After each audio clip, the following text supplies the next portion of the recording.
वैष्णव सदाचार। तो वैष्णव सदाचार स्टार्ट करने से पहले हम ये देखते हैं हमें जरूरत क्यों पड़ी वैष्णव सदाचार की। क्या हमें असली में नीड है वैष्णव सदाचार की? वैष्णव सदाचार के बिना भी अगर हम रह सकते हैं तो हम वैष्णव सदाचार को क्यों ही पालन करें? तो अगर हम असल जिंदगी में देखें कि कोई व्यक्ति है और वो कोई भी आचरण नहीं रखता, कोई भी सदाचार फॉलो नहीं करता, और जनरली क्या है ना, हम चाहते हैं स्वतंत्रता, आजादी। जैसे कि हम जब इस भौतिक जगत में आए तो हम चाहते थे कि हम भी भोग करें, हम भी कृष्ण की तरह राजा राजसिक भाव का अनुभव कर सके। तो हम फ्रीडम चाहते थे। फ्रीडम, फ्रीडम किससे? कृष्ण से। और जनरली अगर हम फ्रीडम चाहें तो हमें फ्रीडम कभी मिल ही नहीं सकती। अगर हम अध्ययन करें, शास्त्र का अध्ययन करें, और अगर हम शास्त्र का अध्ययन करके ऑब्जर्व करें तो भी हम देख सकते हैं कि किसी भी तरीके से हम फ्रीडम ले ही नहीं सकते। या तो हम कृष्ण के अंडर रहेंगे या हम माया के अंडर रहेंगे। जनरली हम सोचते हैं कि हम अपनी इच्छा से कुछ कार्य कर पा रहे हैं, अपनी इच्छा से घूम पा रहे हैं, अपनी इच्छा से खा पा रहे हैं, अपनी इच्छा से कुछ भी पहन पा रहे हैं, और कोई भी कार्य कर पा रहे हैं अपनी इच्छा से, तो हम समझते हैं कि हमारे पास फ्रीडम है। लेकिन क्या हम किसमें एंटेंगल हो रहे हैं? माया में फंसते जा रहे हैं। माया हमें इस भौतिक जगत में फंसाती जा रही है। माया देवी तो हम चाहते हैं क्या है, यहाँ पे हमें इस माया देवी क्या कर रही है, इस भौतिक जगत में माया जाल बिछाया हुआ है कि किस प्रकार जीव जो है यहाँ पे फंसते रहे। और हम फंसते जाते हैं अलग अलग चीजों से। माया देवी अलग अलग ऑब्स्टिकल्स डालती हैं, अलग अलग चीजें हमें जीवन में आती हैं और हम फंस जाते हैं। खाने को लेके लोगों को क्या, अपनी जीवा पे कंट्रोल नहीं है। जैसे कि हम उपदेशामृत के फर्स्ट श्लोक से भी देख सकते हैं कि उसमें बताया गया है कि सेकंड श्लोक, वाचो वेगम मनसा क्रोध वेगम।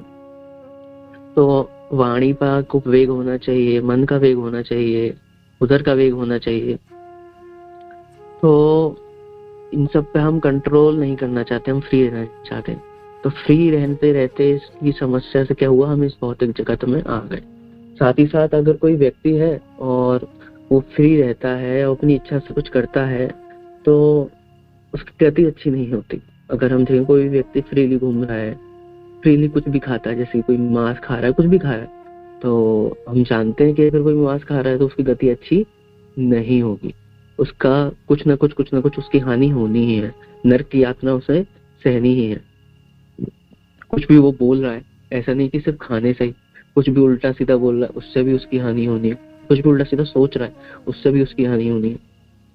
कुछ भी मतलब कैसे भी कपड़े पहन रहा है, कभी कभी नहीं पहन रहा है, तो उससे भी उसकी हानि होनी है।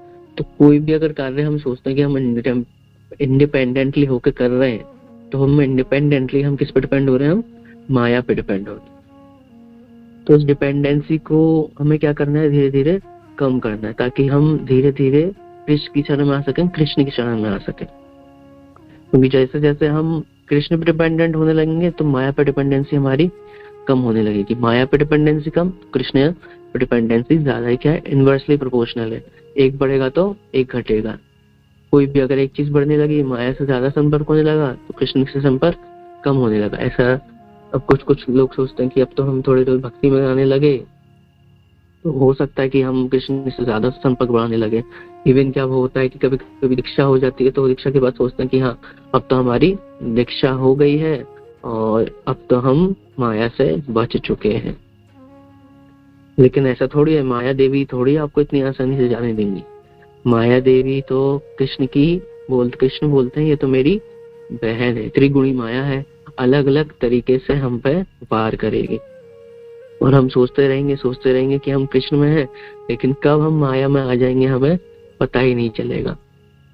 जैसे कि बोलते भी हैं कि सबसे बड़ा पुलिस गुरु महाराज का, मैंने लेक्चर सुन रहा था तो गुरु महाराज बोल रहे थे कि प्रोस्टिट्यूट बोल रहे थे सीधे गुरु महाराज, क्या वो व्यक्ति प्रोस्टिट्यूट है जो इस्कॉन को त्याग करता है, इस्कॉन को छोड़ता है।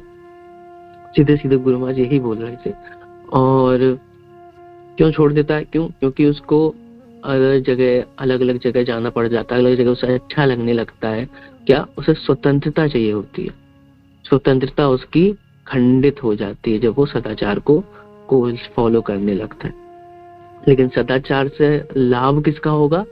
हमारा होगा। अगर हम कोई सदाचार फॉलो करेंगे तो हमारा ही लाभ है।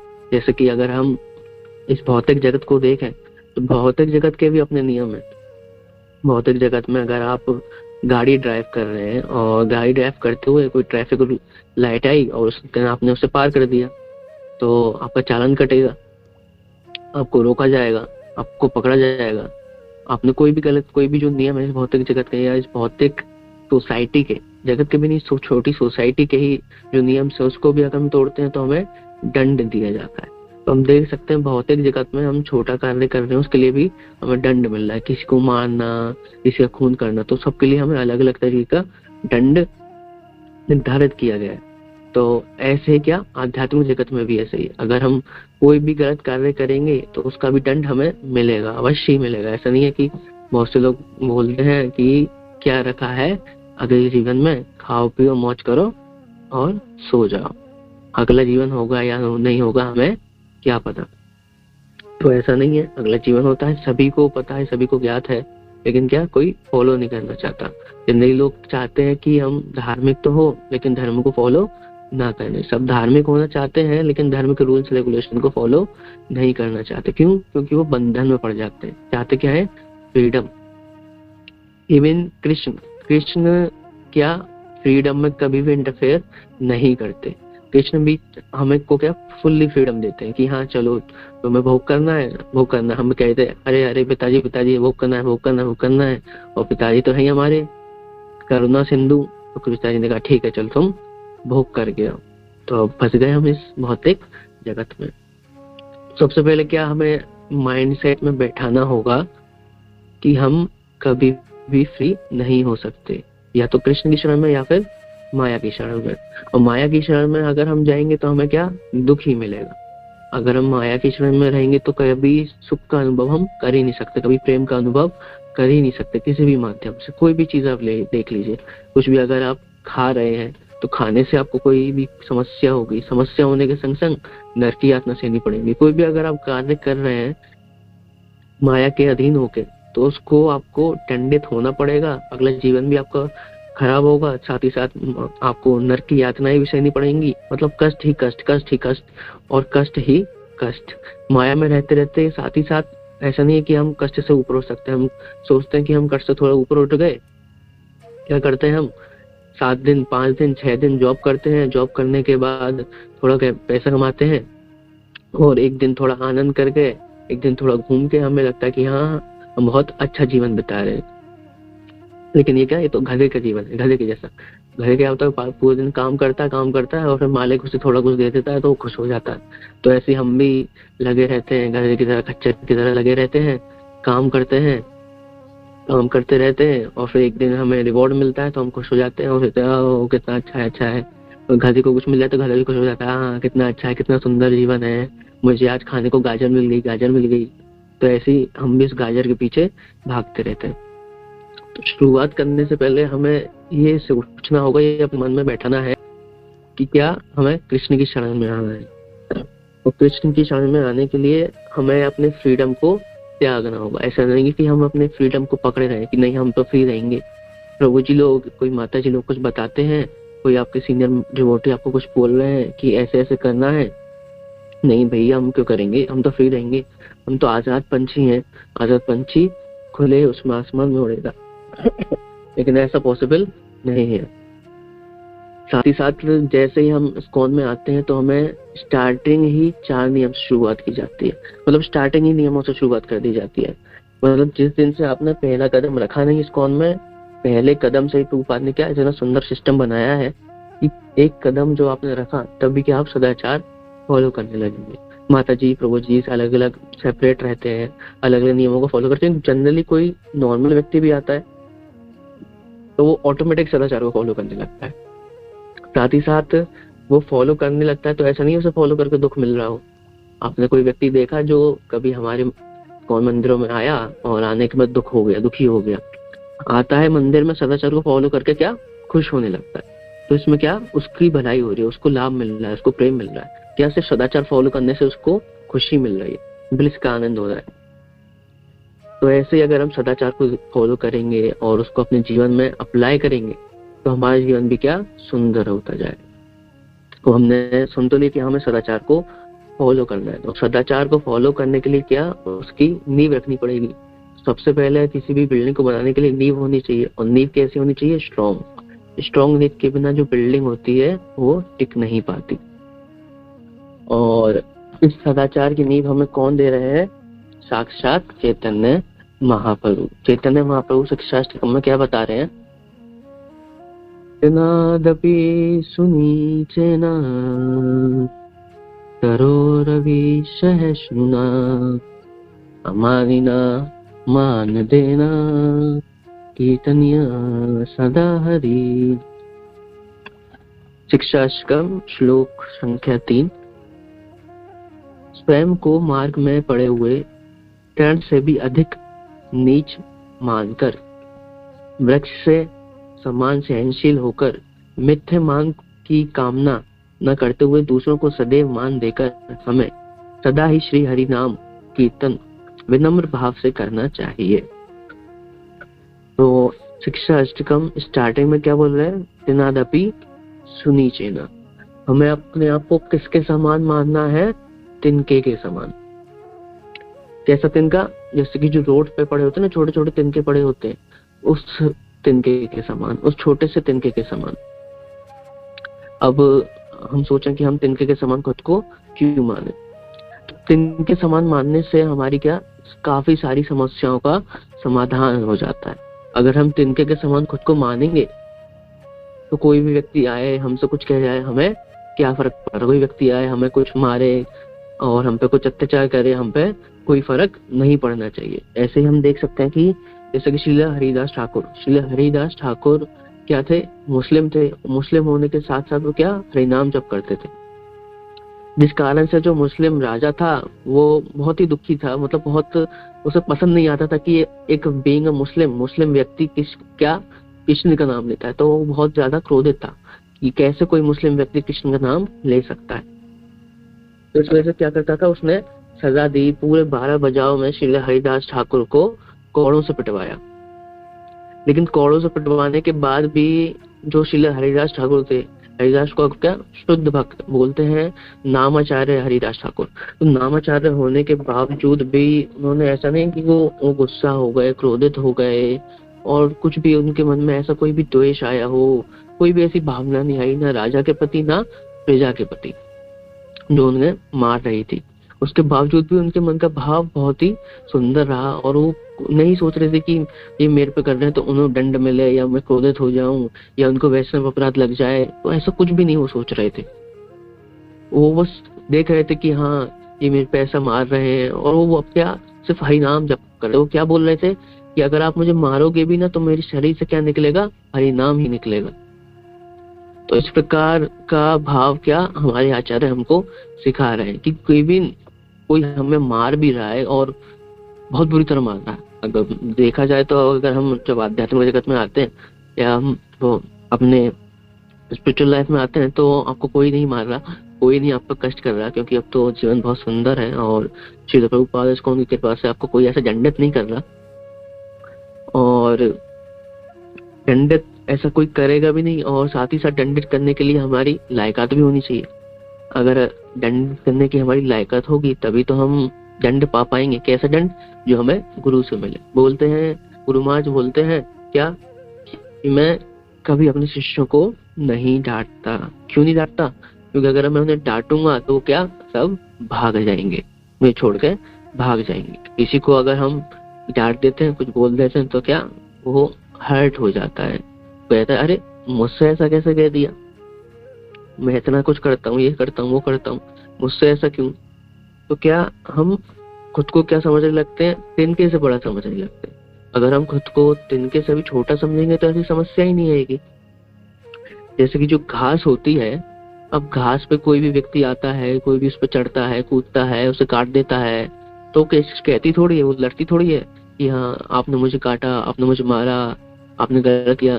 तो ऐसा कुछ नहीं कहती, वो बिल्कुल शांत रहती है और किसी से कुछ भी नहीं कहती। सब कोई भी कार्य करता है तो उससे कोई रिप्लाई नहीं देती। तो हम क्या करते हैं, हम एकदम से क्या उग्र हो जाते हैं, हम एकदम से क्या रिप्लाई देते हैं, हम एकदम से क्या कहने लगते हैं, अरे मेरे को ऐसा कैसे ही कह दिया। क्या हम खुद को बहुत बड़ा मानने लगते हैं। तो नींव के लिए सबसे पहले हमें क्या करना है, नादपि सुनीचेना। अब ऐसे क्या है, हमें क्या है, हमने सुन तो लिया कि हमें तिनके के से भी नीचे बढ़ना है, लेकिन उसको बनने के लिए क्या हमें प्रैक्टिस करनी होगी। ऐसा नहीं कि एक दिन में अगर आज हमने श्लोक सुना शिष्टाष्टकम ओ तेनादपि सुनीचेना तरोरपि शेषम मानी न मान देना कितने सदाती, अच्छा ऐसे ऐसे होता है, ऐसे ऐसे होता है, ठीक है ठीक है ठीक है, अब ऐसा मेरे जीवन में अप्लाई हो गया, ऐसा नहीं हो पाएगा। क्या हमें डे बाय डे हर दिन प्रयास करना है कि मैं कैसे तिनकों से भी तुच्छ बन सकूं। जैसा कि हम आचार्यों से देख सकते हैं, अपने जो आचार्य उनको देख सकते हैं, तो उनसे भी हम सीख सकते हैं कि किस प्रकार क्या खुद को तिनके से भी तुष्ट मानते हैं। जैसे कि एक बार मेरे संग भी एक एक्सपीरियंस हुआ कि मैं इस्कॉन वृंदावन गया हुआ था, और वहाँ पे बहुत बड़े सन्यासी थे, और सन्यासी महाराज जी जा रहे थे, हॉल से बाहर निकले थे, तो मैं काफी उत्सुक था। तो मैंने उनसे पूछा कि महाराज जी आप जैसा कैसा बना जाए। तो महाराज जी क्या कहते हैं कि मेरे जैसा मत बनो, मैं अच्छा नहीं, मुझसे भी अच्छा बनो। तो वो मतलब बहुत ही उच्च कोटि के भक्त त्रिदंडी सन्यासी थे, और उसके बाद भी वो मुझसे बोल रहे थे क्या कि मैं अच्छा नहीं हूँ, मुझसे भी अच्छा बनो। तो हम देख सकते हैं हमारे जितने भी आचार्य हैं वो शो करते हैं कि क्या मैं तिनके से भी समान हूँ। और तिनके से भी समान वो ऐसा नहीं कि मतलब बाहरी रूप से शो कर रहे हैं, अंदरी रूप से शो करते हैं। हम ऐसे बहुत सारे भक्तों को देख सकते हैं कि क्या वो किस प्रकार रेस्पेक्ट करते हैं। जैसे कि अगर हम गुरु महाराज को देखें, तो गुरु महाराज जब भी अपने किसी गुरु भाई से मिलते हैं, बीइंग गुरु महाराज के, अगर हम मतलब मोस्टली लोग अगर जानते हो तो गुरु महाराज के घुटने दोनों रिप्लेस हो चुके हैं और काफी मतलब बॉडीली समस्या रहती है, उसके बावजूद भी क्या गुरु महाराज पूरा दंडवत करते हैं, अष्टांग दंडवत प्रणाम करते हैं। ऐसा नहीं कि हाँ मेरे घुटने में थोड़ी समस्या हो गई है तो मैं पंचांग प्रणाम कर लेता हूँ, कोई बात नहीं, जानते तो है ही। लेकिन नहीं, गुरु महाराज क्या पूरा ही प्रणाम करते हैं, पूरा। मतलब मैं देखता हूँ और मतलब शौक तो लगता ही है, ये ऐसा कैसे हो पा रहा है। और गुरु महाराज क्या सिखाते हैं कि कैसे हमें तिनके से समान बनना है। साथ ही साथ क्या बोल रहे हैं, तरोरपि सहिष्णुना, क्या वृक्ष के समान सहनशील बनना है। अब वृक्ष के समान सहनशील होने का क्या मतलब है कि कोई वृक्ष है, पेड़ है, और पेड़ पे कोई आया और पेड़ को गाली सुना के चला गया, अब पेड़ क्या बोलेगा, कुछ बोलेगा थोड़ी। साथ ही साथ कोई आया व्यक्ति पेड़ को मार के चला गया, कोई आया व्यक्ति पेड़ से कुछ तोड़ के चला गया, पेड़ को कुछ हानि पहुंचा के चला गया। लेकिन जो वृक्ष है वो कुछ नहीं कह रहा, वो क्या सहनशील बना हुआ है, किसी को कोई रिप्लाई नहीं दे रहा।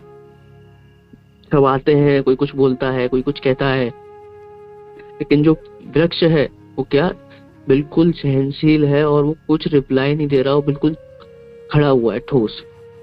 अगर हम भी इसको कोशिश करें अपने जीवन में अप्लाई करने का कि अगर हम भी वृक्ष के समान सहनशील हो जाए, क्या कि हमें जैसा मिल रहा है, कष्ट मिल रहा है, जनरली हमें कोई भी तरीके का कष्ट मिल रहा है तो हम क्या सोचने लगते हैं, सबसे पहले अगर हम भक्ति में नहीं होते और होता है कुछ तो हम सोचते हैं ये हुआ वो हुआ ऐसा हो गया, मेरे संग क्यों बुरा होता है। भक्ति में आने के बाद हम क्या करने लगते हैं कि हम भगवान को ही दोष देने लगते हैं कि भगवान ये क्या हो रहा है, मैं क्या कर रहा हूँ, भगवान आप ही कुछ करिए, ये वो भगवान को दोष देते हैं, भगवान आप ऐसा कैसा हो रहा है।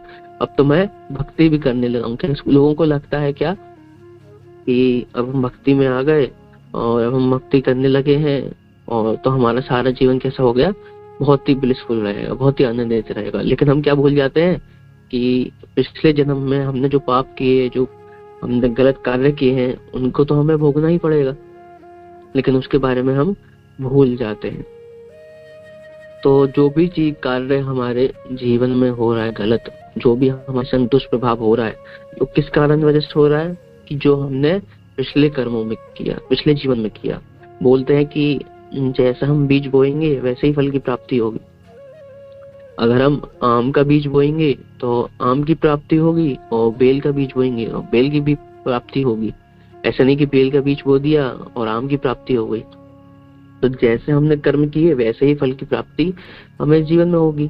जैसे हम देख सकते हैं कि सबके कर्मों के हिसाब से कोई व्यक्ति होता है, कोई बहुत अमीर होता है, कोई बहुत गरीब होता है, तो कर्मों के हिसाब से होता है। कोई व्यक्ति होता है जो बहुत प्रयास करता है लेकिन उसको सफलता नहीं मिल पाती, लेकिन कोई व्यक्ति होता है थोड़ा प्रयास करता है उसे सफलता की प्राप्ति हो जाती है।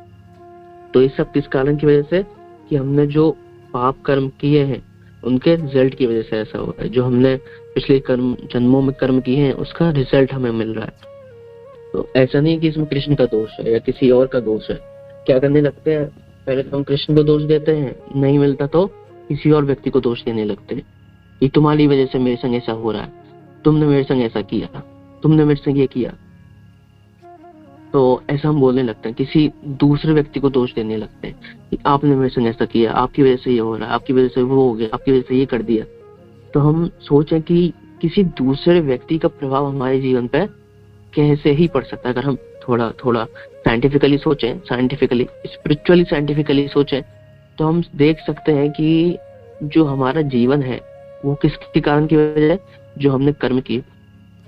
साथ ही साथ जो हमारे कर्म है वो क्या, वो वही है जो हमने किए, और जो दूसरे कोई कर्म करता है उसका जो कार्य होता है वो हमारे कर्म पे प्रभाव नहीं डालेगा। तो जो कर्म हमने किए उसका रिजल्ट हम ही को भोगना है। ऐसा नहीं कि कुछ कर्म हमने किए, हम किसी का खून कराएं और खून करने के बाद जो रिजल्ट हो किसी और को मिले, और खून हम करेंगे तो उसका जो रिजल्ट होगा उसका भी वो भी हम ही को प्राप्त होगा। तो अगर हम कोई कार्य कर रहे हैं तो उसका रिजल्ट भी हम ही को मिलेगा। अगर हमारे से कुछ कारण गलत हो रहा है तो उसका भी रिजल्ट हमारे ही है, हम ही खुद है। ऐसा नहीं कि कोई दूसरा लिविंग एंटिटी है। जैसे कि किसी को बीमारी हो गई, किसी को बुखार हो गया, किसी को डेंगू हो गया, तो ऐसा नहीं कि डेंगू की वजह से उसे होगा। किसी को कोई कुत्ता काट गया तो ऐसा नहीं कि कुत्ते ने उसे काट लिया, कुत्ते की वजह से वो ऐसा हो गया, कुत्ते की वजह से उसका पैर चला गया, कुत्ते की वजह से उसे बीमारी हो गई। तो कुत्ते की वजह से ऐसा नहीं हुआ। कुत्ता क्या, कुत्ता तो वो अपने कर्म बंधन में बंधा हुआ है कि उसको ये कार्य करना था उस समय पे, लेकिन वो उस आपके संग ऐसा क्यों हुआ? क्यों? क्योंकि आपने ऐसे कुछ गलत कर्म किए जिसकी वजह से आपके संग ऐसा घटित हो रहा है। ऐसा होता है कि कभी कभी कि भूकंप आता है, सुनामी आती है और अर्थक्वेक आता है और बहुत से लोग मर जाते हैं, लेकिन बहुत सी भीड़ में कुछ कुछ ऐसे होते हैं जो इतना कुछ होने के बाद भी बच जाते हैं। आपने देखा हो कि बहुत सारी वीडियोस वायरल होती हैं, किसी की बिल्डिंग से बच्चा गिर गया या ऐसा कुछ हो गया, कोई गाड़ी से गिर गया, लेकिन क्या होता है, बच्चे को कुछ नहीं होता। तो आपने ऐसी वीडियोस भी देखे होंगे। क्यों? क्योंकि उसके कर्म थे ऐसे, जैसे कर्म होंगे वैसा रिजल्ट हमें मिलेगा। तो क्या हमें क्या सहिष्णु बनना है, सहनशील बनना है। कि अगर हम सहनशील बने रहेंगे तो हम पे कोई भी आके कुछ भी बोले तो हम क्या, हम पे कोई फर्क ही नहीं पड़ेगा, हम बिल्कुल स्थिर रहेंगे। भक्ति में या भौतिक जीवन में अगर हमें आनंदित रहना है, उसके लिए सबसे पहले क्या जरूरी है, हमें स्थिर रहना सीखना होगा। स्थिर कैसे? कृष्ण कॉन्शियसनेस में। अगर हम सहनशील नहीं रहेंगे, कोई कुछ बोल देगा तो हम क्या, हमारी भक्ति डिस्टर्ब हो जाएगी, हमारी माला डिस्टर्ब हो जाएगी, हम उसी को सोचने लगेंगे। जैसे कि कोई मोटे प्रभु जी हैं और कोई प्रभु आके बोल दे, अरे अरे प्रभु जी आप तो बहुत मोटे हो गए हो, बहुत प्रसाद खा रहे हो, बहुत पेड़ के प्रसाद खाया जा रहा है। और अब वो प्रभु जी सोचने लगे, अरे अरे प्रभु जी ने मुझे मोटा बोल दिया, मोटा बोल दिया, मोटा बोल दिया। और अब उसी का चिंतन होने लगे कि प्रभु जी ने ऐसा कैसे बोल दिया। भले ही वो देखा जाए तो ऐसा नहीं है कि उन्होंने कुछ गलत कहा हो। अगर कोई मोटा व्यक्ति है तो उसे मोटा बोला गया तो कुछ गलत थोड़ी कहा हो, तो मोटा है, मोटा कह दिया। तो भले ही उन्हें नहीं कहना चाहिए, ऐसा नहीं बोलना चाहिए। हमें वैष्णव का हमेशा आदर करना चाहिए। लेकिन क्या होता है, कभी कभी नॉर्मल वे में बोलने लगते हैं। जैसे कि जब हम श्यामानंद प्रभु के लेक्चर सुनते हैं तो बोलते हैं श्यामानंद प्रभु कि भक्तों के बीच में हमें बहुत ही सावधानी से क्या मजाक करना चाहिए, बहुत ही सावधान रहना चाहिए, बहुत ही सावधानी से बोलना चाहिए, क्योंकि हमें नहीं पता कि कब हम क्या बोल जाए। हमारी जीवा, जैसे कि हम भगवत गीता कृष्ण खुद क्या बोल रहे हैं कि सबसे खतरनाक वेपन कौन सा है, सबसे खतरनाक हथियार क्या है, हमारा जीव, हमारी भाषा। की भाषा इतनी खतरनाक है, किसी के हृदय को भी भेज सकती है। तो क्या उसको भी हमें कंट्रोल करना है। वाचो वेगम मनसा क्रोध वेगम, तो उसको भी हमें कंट्रोल करना है। अमानिना मान लेना, क्या खुद के मान की चिंता नहीं करना, बिल्कुल भी खुद के मान की चिंता नहीं करना। खुद के मान की चिंता नहीं करना तो से क्या मतलब कि बता रहे हैं कि कोई भी व्यक्ति हो, कोई कार्य हो रहा हो, कोई भी बड़ी चीज हो रही हो, तो हमें ऐसा नहीं सोचना कि हाँ भाई हमें कुछ प्रोत्साहन मिले, हमें कुछ रिवॉर्ड मिले। कोई भी कुछ हमने कुछ कार्य कर दिया तो अब हमें उसका इनाम मिलना चाहिए, कुछ ऐसा करना चाहिए, कुछ ऐसा मिलना चाहिए, तो हमें क्या उसे छोड़ देना है। साथ ही साथ क्या, किसको मान देना है? सबको मान देना है। किसको? सबको। अब हम भक्ति में आने लगते हैं, हम सोचते हैं कि हाँ अब हम भक्ति में हैं तो सिर्फ हम किसको मान देंगे? सिर्फ भक्तों को ही मान देंगे, भक्तों के अलावा हम और किसी को मान नहीं देंगे। तो ऐसा हमें नहीं करना। चैतन्य महाप्रभु क्या बोलते हैं कि जो व्यक्ति क्या है, एक बार कृष्ण नाम लेता है वो क्या, मेरा भक्त है। अगर इस तरीके से देखा जाए तो जने कितने ही लोग हैं भारत में। भारत तो भूमि है और हर जगह कुछ न कुछ कभी न कभी कीर्तन होता है, कभी कुछ भागवत कथा, मतलब कुछ अलग अलग भले ही इस्कॉन से नहीं हो रहा लेकिन अलग अलग चलता रहता है, हम सब जानते हैं। तो ऐसा हो नहीं सकता कि किसी ने कृष्ण नाम ना लिया हो। तो अगर हम देखें तो सभी कृष्ण के भक्त हो गए, और कृष्ण के भक्त से अगर हम कुछ दुर्व्यवहार करेंगे तो वो वैष्णव अपराध लग जाएगा, वैष्णव अपराध लग जाएगा तो बस फंस गए, हाथी आया और सारी फसल को उड़ा गया। तो क्या, किसको मान देना है? सबको मान देना है, सबको, सभी को। कोई भक्त हो और कोई भक्त ना हो। साथ ही साथ क्या, ऐसा नहीं है कि सिर्फ जो इंसान है उनको ही मान दिया, जानवरों को हमने कोई मान नहीं दिया, ऐसा भी नहीं करना। हम देख सकते हैं कि किस प्रकार हमारा भगवान ने किस प्रकार गजेंद्र पर कृपा करी, किस प्रकार जब चैतन्य महाप्रभु आए कैसे उन्होंने जीवों पे कृपा करी, कैसे जानवरों पे कृपा। जब वो जा रहे थे झारखंड के जंगलों से तो सारे जो जानवर थे वो नाचने गाने लगे थे, उनको भी भक्ति प्रदान कर दी। तो ऐसा नहीं कि सिर्फ इंसानों को ही हमें मान देना है, क्या जानवरों को भी। कि कोई कभी कभी क्या होता है, कुत्ते जा रहे होते हैं तो कुत्ते को ले लात मार दिया, कुत्ते को कुछ बोल दिया, कुत्ते पे पत्थर फेंक के मार दिया, बंदर आ गया बंदर को मारने लगे, गाय आ गई गाय को मारने लगे, वो तो और ही ज्यादा और भी बड़ा पाप। तो क्या हम क्या सोचने लगते हैं, हाँ भाई इंसान है, इंसान को हम भाव वो करेंगे, इंसान का रेस्पेक्ट करेंगे, और जो जानवर उनका रेस्पेक्ट नहीं करेंगे। लेकिन जैसे कि पास्ट हम जो क्लास सुनना है भागवतम की, उसमें हमने क्या जाना कि क्या सारे जीव क्या है, संबंधी है। सारे जीव क्या, कृष्ण के अंश, और कृष्ण के अंश होने के कारण सारे जीव क्या हमारे संबंधी हो गए। साथ ही साथ अगर हम देखें, हम जानते हैं सब लोग कि जो जीवन है, हम 84 लाख योनियों में घूमते रहते हैं, बार बार चक्कर काटते रहते हैं। अब जिसको हम कुत्ता समझ रहे हैं, क्या पता वो हमारा कोई माँ बाप रहे हो किसी पिछले जीवन में, हमें थोड़ी पता है, हमें थोड़ी ज्ञात है, हमें थोड़ी याद है कि हमारे जो माता पिता रहे थे उनका अगला जीवन क्या हुआ। हमें अपना जीवन तो याद नहीं, हमें अपना पिछला जीवन तो याद नहीं, तो पिछले से पिछले जीवन, और वो भी किसी दूसरे एंटिटी का, किसी दूसरे जीव का, वो हमें कैसे ही ज्ञात होगा। तो क्या सबको रेस्पेक्ट देनी है। कुछ पता नहीं है कि जिस कुत्ते को अगर हम लात मार रहे हैं वो कुत्ता किसी शुद्ध भक्त के चरणों की धूल, चरणों की रज, किसी शुद्ध भक्त की चरणामृत का पान कर ले, और चरणामृत पान करके वो शुद्ध भक्त बन जाए। वो किसी शुद्ध भक्त के मुख से हरि नाम सुन ले तो वो शुद्ध भक्त बन जाए। तो कुछ नहीं पता, कोई भी व्यक्ति भक्ति कर सकता है, कोई भी व्यक्ति भक्ति में आगे बढ़ सकता है। ऐसा नहीं कि हम ही भक्ति में आगे बढ़ सकते हैं, कोई भी व्यक्ति हो, कोई भी जीव हो, वो भक्ति कर सकता है। उसको अगर हम हरे कृष्ण महामंत्र बनाएंगे तो उसका जीवन सुधर जाएगा, उसकी गति सुधर जाएगी। तो क्या कोई भी जीव हो, उसके लिए हमें क्या सबको मान देना है। और कैसे मान देना है? खुद से ज्यादा मान देना है। कोई भी व्यक्ति आ रहा है, कोई भी भक्त आ रहा है, तो सबको हमें मान देना है। और साथ ही साथ कैसे मान देना है? भक्तों को तो मान देना ही देना है, साथ ही साथ जो भौतिक लोग हैं, जो हमारे साथ रहते हैं, जो भौतिक जगत के लोग हैं, उनको मान तो देना है, लेकिन किस प्रकार? एक लिमिट के हिसाब से। कि ऐसा नहीं कि हम बहुत ज्यादा मान देने लगे और वो हमें एक्सपर्ट करने लगे। तो क्या एक लिमिट के हिसाब से हमें मान देना है कि हाँ वो उसको लगे भी हाँ भाई मुझे रेस्पेक्ट कर रहा है, और ऐसा भी ना हो कि वो हमें एक्सपर्ट कर सके।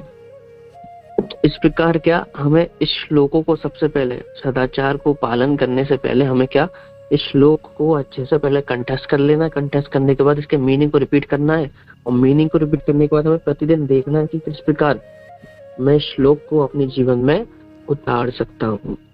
तो हमें प्रतिदिन प्रयास करना है कि कैसे हम इसके समान बन सकें। और अगर आपको और अच्छे से एग्जामिन करना है तो क्या हमने आचार्य को देख लीजिए, गुरु महाराज को देख लीजिए। बोलते हैं जो हमारे गुरु महाराज क्या है, इस्कॉन के क्या, इस्कॉन में करुणा की मूर्ति, विनम्रता की मूर्ति बोलते हैं इस्कॉन में गुरु महाराज को। किसकी मूर्ति? विनम्रता की मूर्ति।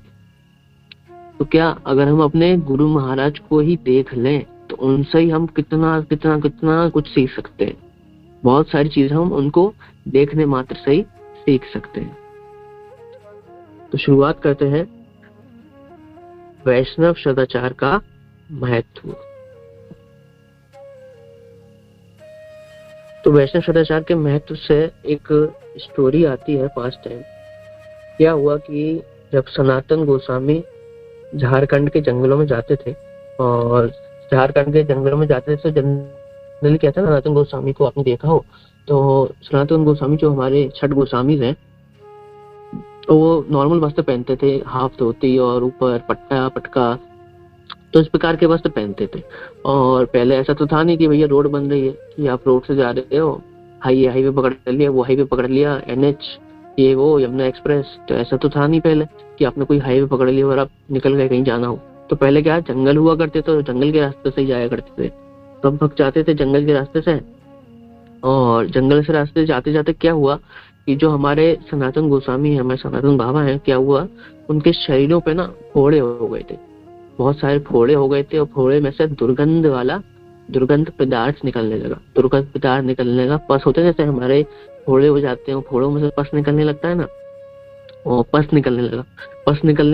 और जब पस निकलने लगा तो उनको अच्छा नहीं लगता था। क्यों अच्छा नहीं लगता था? कि जो चैतन्य महाप्रभु थे वो प्रतिदिन उनका आलिंगन करते थे, और आलिंगन करते थे तो उनको अच्छा नहीं लगने लगा, कि उन्हें बुरा लगने लगा था कि ऐसा क्यों हो रहा है कि चैतन्य महाप्रभु मेरे को स्पर्श करते हैं और एक गंदा पदार्थ उनके शरीरों पे लगता है, वो एक दुर्गंध पदार्थ उनके शरीर से स्पर्श करता है, तो ये उनको अच्छा नहीं लगने लगा था। तो जब इनको ये अच्छा नहीं लगने लगा तो क्या करने लगे थे, वो चैतन्य महाप्रभु को दूर से प्रणाम करने लगे थे, दूर से प्रणाम कर लेते थे, ताकि दूर से प्रणाम कर लेंगे तो उनका शरीर का स्पर्श नहीं होगा, दुर्गंध महाप्रभु के पास नहीं जाएगी, और महाप्रभु के पास दुर्गंध नहीं जाएगी तो उन्हें अपराध नहीं लगेगा। वो सोचते थे कि अगर मैं चैतन्य महाप्रभु को ऐसे करूंगा तो मुझको क्या अपराध लगने लगेगा। क्या बोल रहे हैं हमारे सनातन बाबा? बीभत्स स्पर्शित न कर घृणालेशे, अपराधे मोरे हाबे सर्वनाशे। हे महोदय, मेरा शरीर भयावह स्थिति में है, फिर भी उसका स्पर्श करने में आपको तनिक घृणा नहीं होती। इस अपराध के कारण मेरे लिए प्रत्येक मंगल समाप्त हो जाएगा।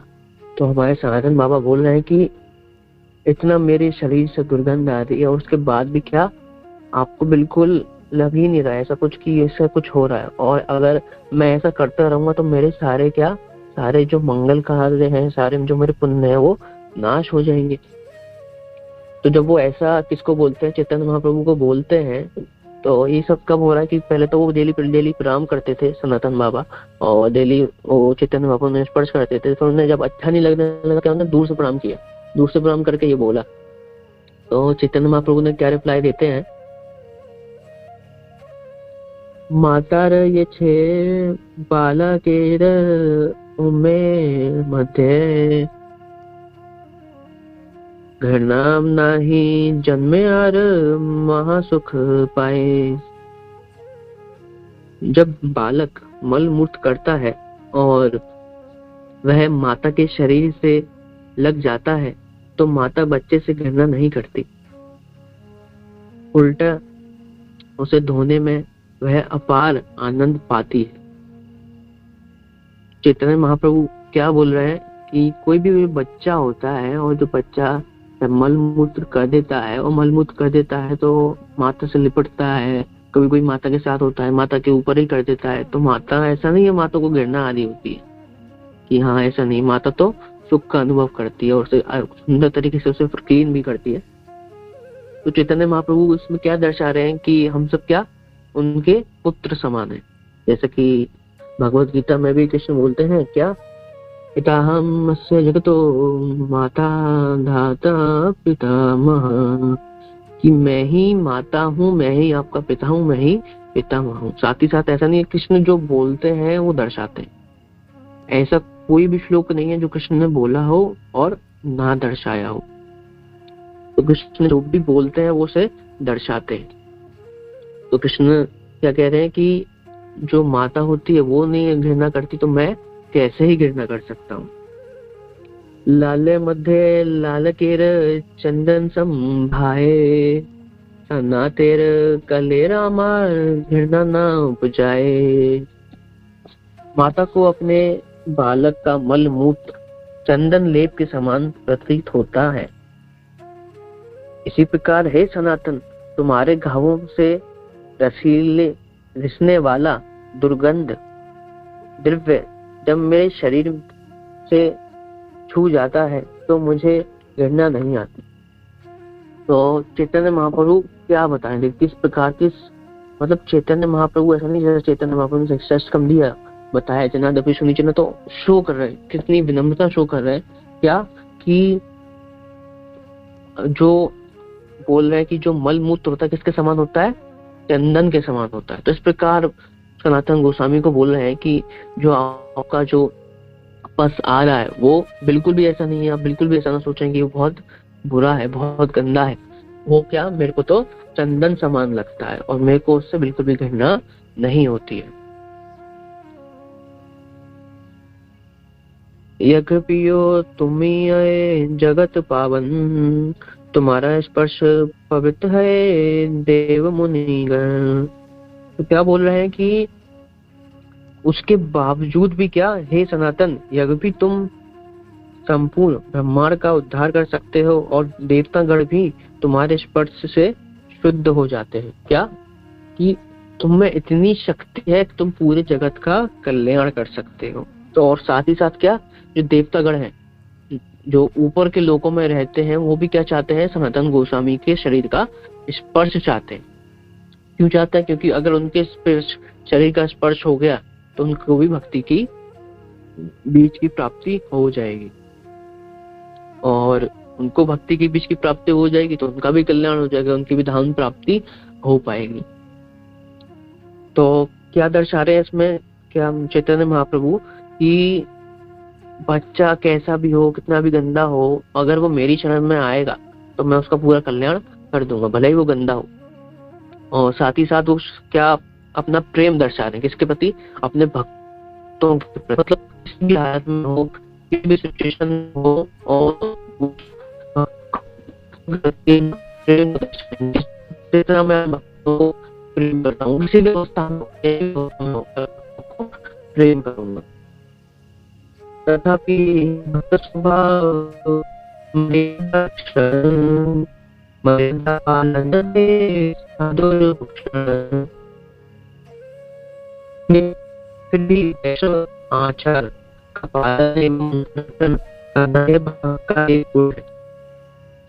वैष्णव आचार का पालन करना यह भक्त का अच्छा आभूषण है। क्या बोल रहे हैं चैतन्य महाप्रभु कि वैष्णव का पालन करना क्या होता है ना, कि सबके व्यक्ति कुछ गुण होते हैं। भक्तों का पहला गुण था वो वैष्णव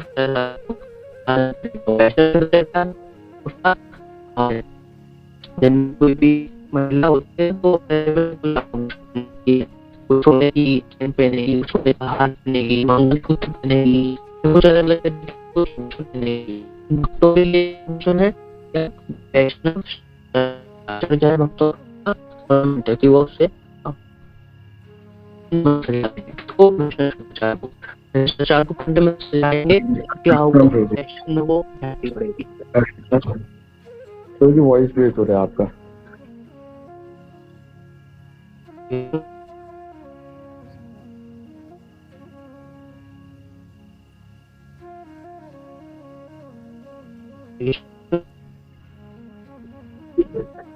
ब्रेक हो रहा है, अभी भी ब्रेक हो रहा है।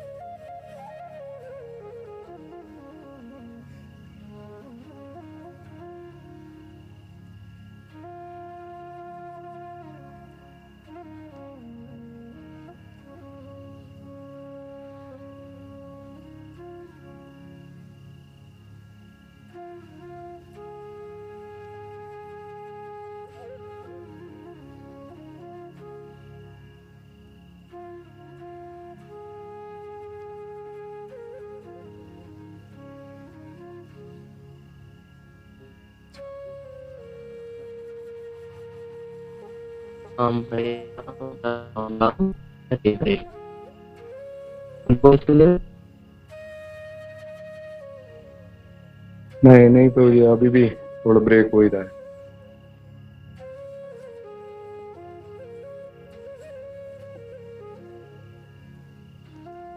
हरे कृष्णा हरे कृष्णा हरे कृष्णा हरे कृष्णा कृष्णा कृष्णा हरे हरे, हरे राम राम राम हरे हरे।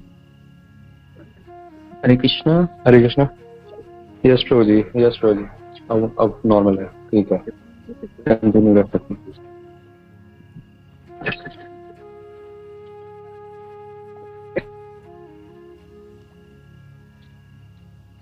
तो जैसे कि हम थे कि जो हमारे चैतन्य महाप्रभु हैं वो क्या बता रहे हैं कि जो वैष्णवों का सदाचार है, वैष्णव सदाचार है, वो क्या है, हमारा ऑर्नामेंट है। मर्यादा लागने लोक करे यही लोक परलोक दे है नाश। जो भी वैष्णव सदाचार का उल्लंघन करता है संपूर्ण जगत उसका उपहास करता है और इस प्रकार इस लोक और परलोक दोनों में ही वह नष्ट हो जाता है। क्या बोल रहे हैं कि जो वैष्णव सदाचार का पालन नहीं करेगा वो नष्ट हो जाएगा। अगर कोई व्यक्ति है वो सोचे कि भैया मैं तो भक्त हो गया, मेरी तो दीक्षा हो गई, और अब वो वैष्णव सदाचार को पालन ना करे, नॉर्मल जो कार्य कर रहा है करते रहे और बिना सोचा कि मेरे को धाम की प्राप्ति हो जाएगी, तो उसको धाम की प्राप्ति नहीं होगी। और धाम की प्राप्ति की वजह से किसकी प्राप्ति होगी? नरक की प्राप्ति। क्यों? क्योंकि वो वैष्णव सदाचार फॉलो नहीं कर रहा। मतलब दीक्षा होने के बाद भी, मतलब कितना बुरा उसका भाग्य रहेगा कि दीक्षा होने के बाद भी उसे किसकी प्राप्ति हो रही है? नरक की प्राप्ति हो रही है। नरक की प्राप्ति क्यों हो रही है? क्यों? क्योंकि उस थोड़ा ध्यान नहीं दिया, उसने वैष्णव सदाचार को पालन नहीं किया। और वैष्णव सदाचार को पालन कर लेगा तो इन सब चीजों से बच सकेगा। तो हम भी क्या कोशिश करना है कि हम वैष्णव सदाचार को अपने जीवन में डायरेक्ट अप्लाई कर सकें। जैसे कि हमने कुछ सीखा तो क्या उसे हमें अप्लाई कर लेना है।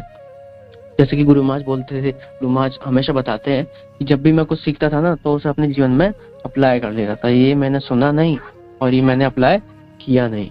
तो हमें भी बस गुरु महाराज को फॉलो करना है। जैसे ही हमने सुना नहीं कि हाँ वैष्णव के संग ऐसे रहते हैं, ऐसा करते हैं, तुरंत हमें क्या करना है? अप्लाई कर देना है।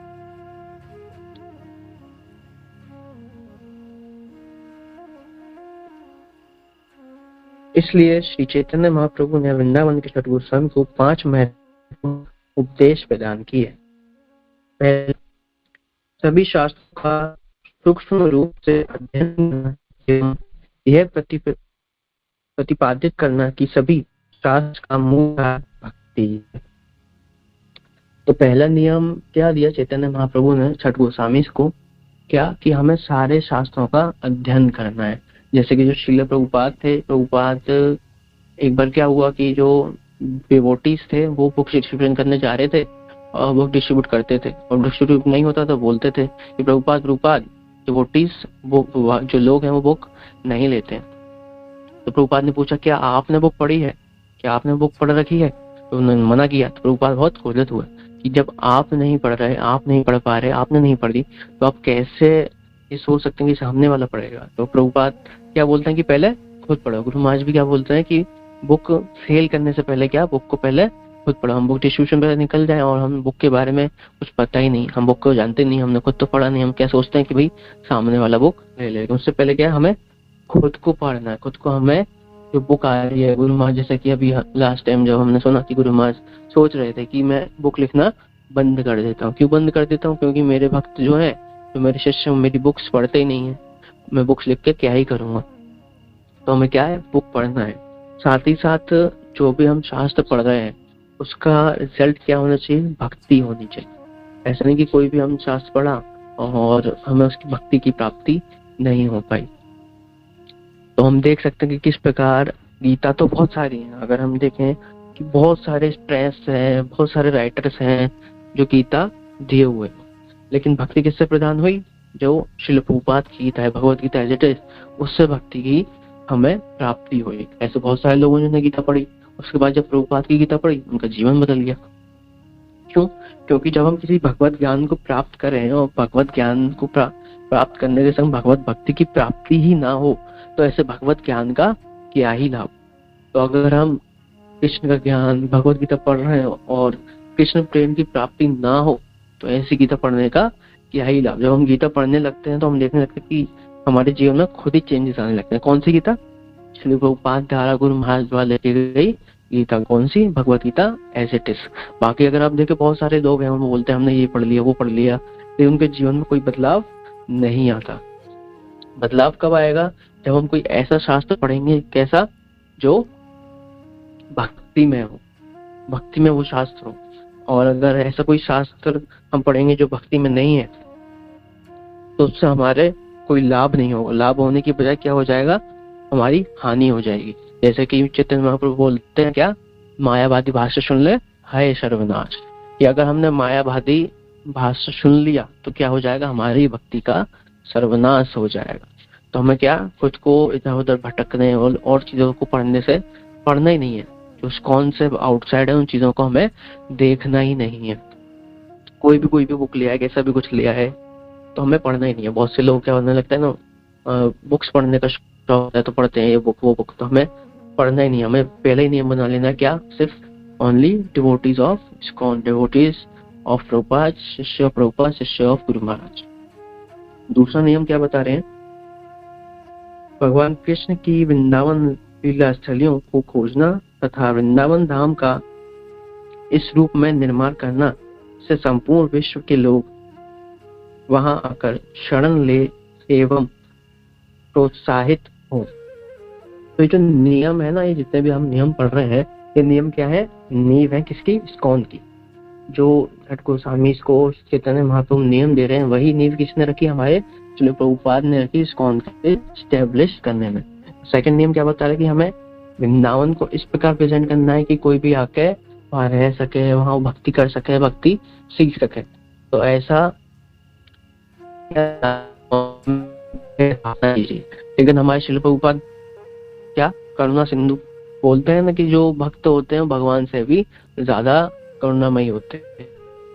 तो क्या किया, उनको तो मिला था कि आपको वृंदावन में जाके ऐसा करना है कि सब भक्तों को रहने की सुविधा हो सके। प्रभुपाद ने क्या किया? लो, पूरे देश में मैंने सुविधा कर दी कि पूरे देश में बोलते हैं कि प्रभुपाद का हर टेम्पल है। तो पूरे विश्व भर में प्रभुपाद ने किसकी स्थापना कर दी? वृंदावन की स्थापना कर दी। वृंदावन की स्थापना करने से क्या? हिंदू संघ की व्यवस्था कर दी। जैसा कि प्रभु ने बताया कि कोई आज रह सके, भक्ति कर सके, सीख सके, तो उसकी व्यवस्था ने विश्व भर में कर दी। जिसकी वजह से क्या? हम भक्तों का कल्याण हो रहा है। उसके बारे में सुन पा रहे हैं, उसके बारे में जान पा रहे हैं। अगर ऐसा नहीं हुआ होता, नहीं पढ़ाई होती, क्या नहीं होता, हम भी कहीं कर रहे होते इधर। जैसे हमारे पास पहले चल रही थी, काले रहे होते, माया से वो रहते, कृष्ण को कभी अगर हम कहीं सुनना भी होता तो भी हम कृष्ण को जान नहीं पाते। कृष्ण को जानने के लिए क्या?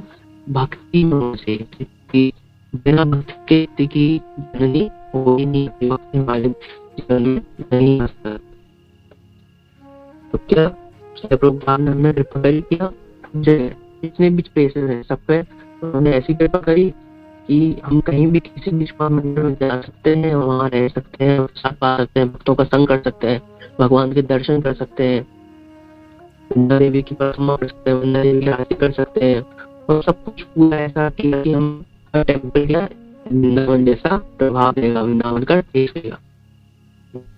तीसरा,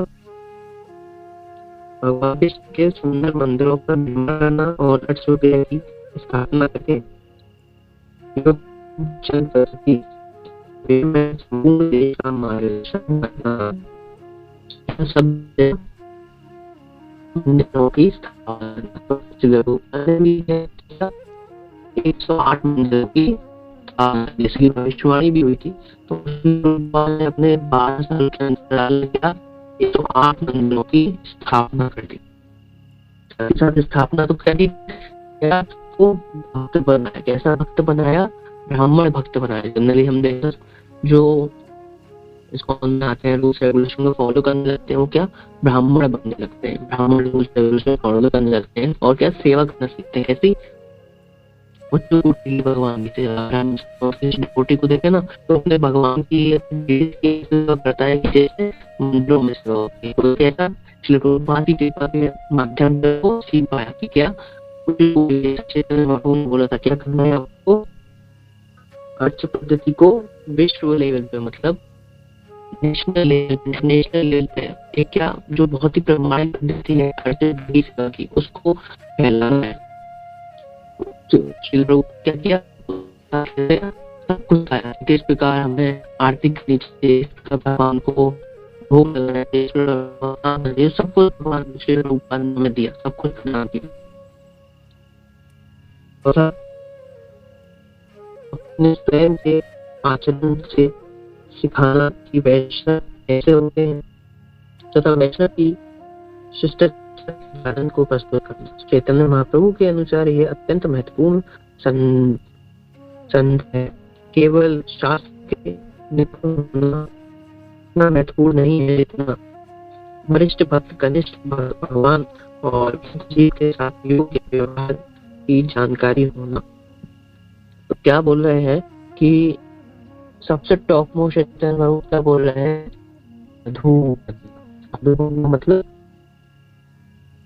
तो अपने कार्यों से दिखाए, अपने जो कार्य कर रहा है अपनी जीवन पद्धति से उसको दिखाए, वैष्णव सदाचार को एक्सप्रेस करे ऑटोमेटिक। ऐसा नहीं कि वो कुछ कार्य करे, ऑटोमेटिक उसके कार्य पद्धति से वैष्णव सदाचार एक्सप्रेस हो। जैसे कि हम अपने आचार्य देख सकते हैं, गुरु महाराज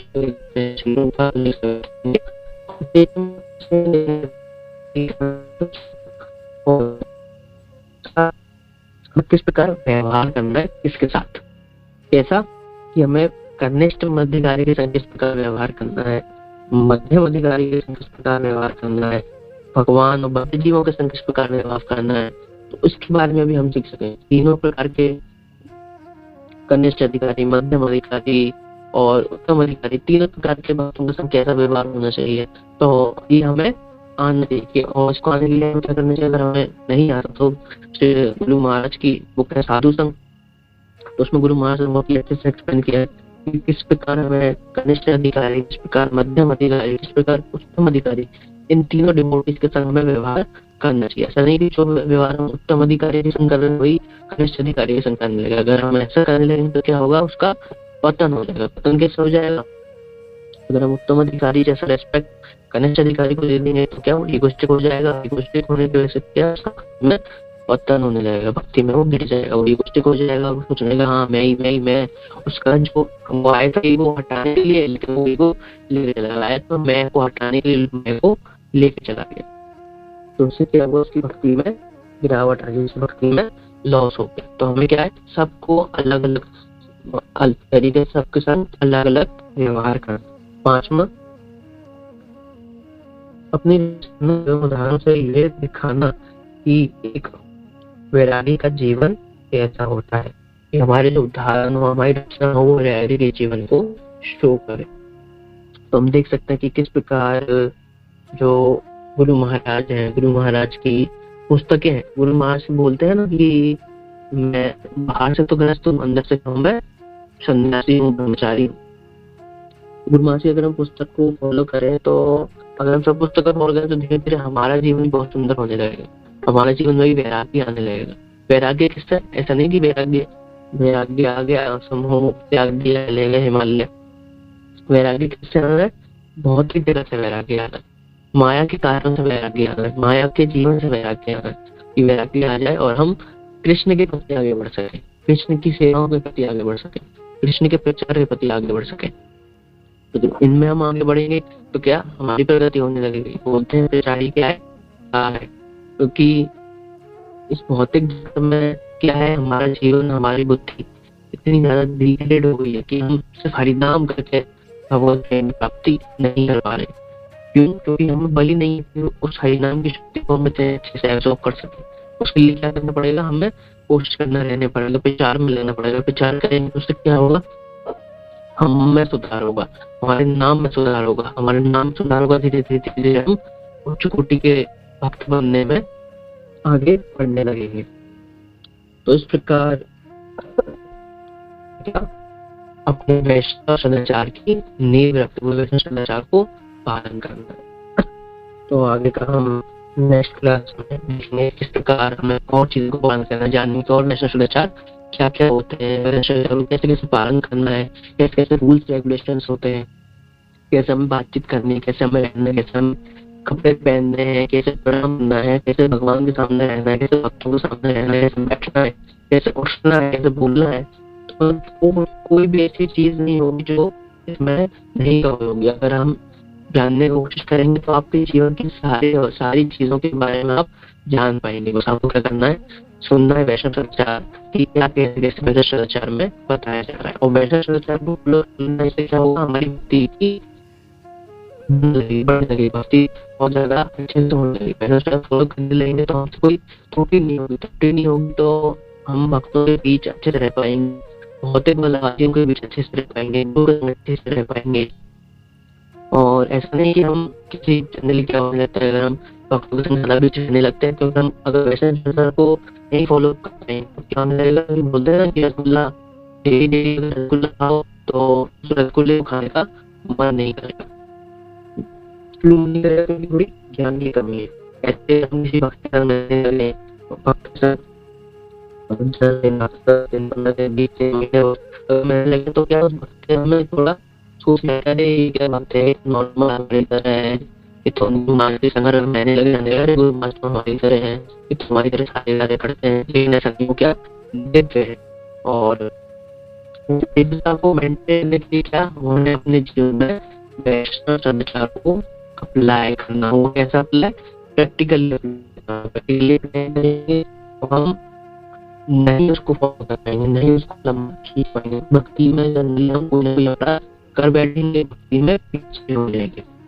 तो हमें प्रयास करना है क्या कि हम वैष्णव सदाचार को अप्लाई कर सकें। जैसे हम सीख जाएंगे, कोशिश करेंगे कि हम अपने वैष्णव सदाचार को हम सीख रहे हैं, कुछ कुछ बातें सीखेंगे, कुछ बातें जानेंगे, कैसे करना चाहिए, कैसे हम सुने उसके पॉइंट्स बना लेंगे, ये पॉइंट्स है, ये हमने जाना और इसको हम अप्लाई करें।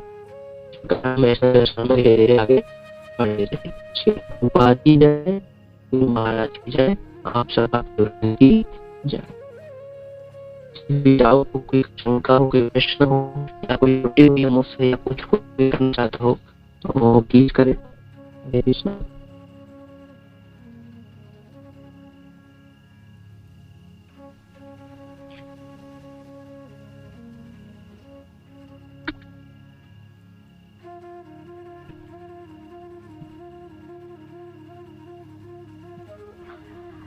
हरे कृष्ण प्रभु जी,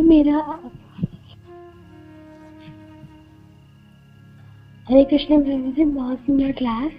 प्रभु जी मेरा ना एक क्वेश्चन है आपसे, तो प्रभु जी मैं पूछूं? हरे कृष्ण प्रभु जी।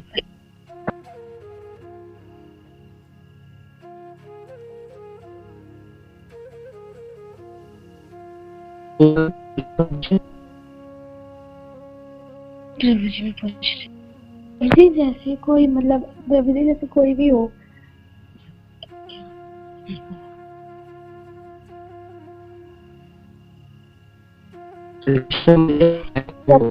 कुछ ये बोलते हैं प्रभु जी कि उन्हें ना प्रभु जी, जैसे कुछ लोगों को घमंड हो जाता है कि मैंने भगवत गीता पढ़ ली है, ये मैं तो बहुत ज्ञानी हो गया।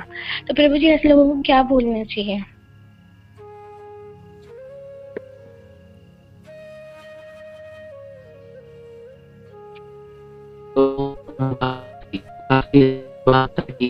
तो क्या होने लगता है ना कि ज्ञान ले लेते हैं, मन होने लगता है। तो अगर कोई व्यक्ति ऐसा है तो आपको पहले समझाना चाहिए, तो क्या होगा, आपकी भक्ति में आप नीचे गिरने लगेंगे, भक्ति में आपका डाउनफॉल होने लगेगा। कि आप भी किसी भी भक्ति को ज्ञान ले लो, जैसे कि क्या बोल रहे हैं कि अगर ज्ञान की प्राप्ति कर ले, जैसे कि हमने पढ़ा दूसरे नियम में इस नियम में कि अगर आप ज्ञान की भी प्राप्ति कर लें और अगर वैष्णव सदाचार फॉलो नहीं कर पाएंगे तो आपका जीवन भक्ति में नहीं रहेगा। तो कोई भी व्यक्ति अगर ऐसा करता है तो उसका जो जीवन भक्ति में नहीं रहेगा। साथ ही साथ अगर वो ऐसा कर रहा है तो उसका क्या, उसका थोड़ा हियरिंग में या उसको श्रवण में थोड़ा कम है। तो श्रवण करता तो इनकार नहीं कि हाँ मैं ही इनकार वो अगर उसके जीवन में आ रहा है तो वो कुछ अपने हेयरिंग चैंटिंग जो डेली हमारा रूटीन है उसमें वो कुछ गड़बड़ी कर रहा है, या तो उसकी चैंटिंग अच्छे से नहीं हो पा रही या तो वो अच्छे से लियन नहीं कर पा रहा। और अगर वो बात नहीं मानेगा, आपके साथ का है या आपसे बड़ा है, तो आप क्या करें कि जो उनके मेंटर है उसके माध्यम से उसको समझाने का प्रयास करें, क्योंकि हो सकता है कि वो आपकी बात ना माने या आप उनसे छोटे हो तो यार एक छोटा है मुझे सिखाएगा, तो ऐसा भी कभी होता है। तो क्या हमें राइट सोर्स पकड़ लेना, राइट सोर्स हम पकड़ लेंगे तो मतलब होता है कि सही तरीके से हम पकड़ेंगे तो उसका रिजल्ट अच्छा निकलेगा। तो अगर वो हमारे बातों से नहीं समझ पा रहा है कि हम उसको समझाने का प्रयास करेंगे कि अगर आप ऐसा करेंगे तो आपकी ही भक्ति में हानि होगी। क्या होना आपके में ईगो डेवलप हो रहा है, मैं डेवलप हो रही।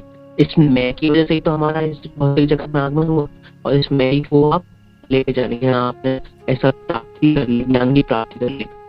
ऐसे बहुत सारे लोग हैं, बहुत सारे ज्ञानी हैं जो भगवान की प्राप्ति नहीं, सारे मायावादी हैं।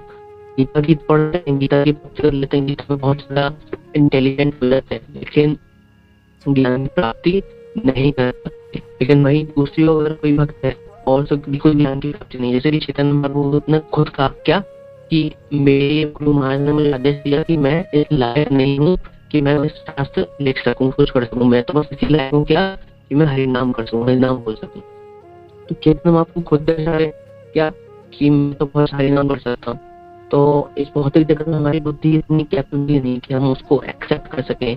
अगर हम साथ ज्ञानी हो रहे हैं तो उनसे कुछ अच्छे से कुछ पूछे, पता चल जाए उन्हें कि उनकी कितनी ज्ञान की उनको वर्धन हुआ, क्योंकि वो लंबे समय तक उसे एब्सॉर्ब नहीं कर सकते क्योंकि बुद्धि हमारी है ही नहीं, बहुत डिग्रेडेड हो गई। जितना ज्यादा समय तक हमारी बुद्धि डिग्रेडेड होती जाएगी। क्या निरंतर पूर्वक प्रयास करना रहेगा, नहीं समझ तो क्या कर लें कि जो मेंटर है जिससे वो सीख सकें, जिसका वो मानते हो बात को आप ही बताएं कि प्रभु जी ये माता जी ऐसा ऐसा हो रहा है प्रभु जी और कुछ करिए, क्योंकि अगर ऐसा हो तो फिर इनको भक्ति में डाउनफॉल है, तो आप सहयोग करिए। तो इस प्रकार अगर हम समझाने का प्रयास करेंगे तो अवश्य ही वो समझेंगे और अपनी भक्ति में आगे बढ़ने का प्रयास करेंगे। जी प्रभु जी, थैंक यू, बहुत सुंदर क्लास है। कृष्ण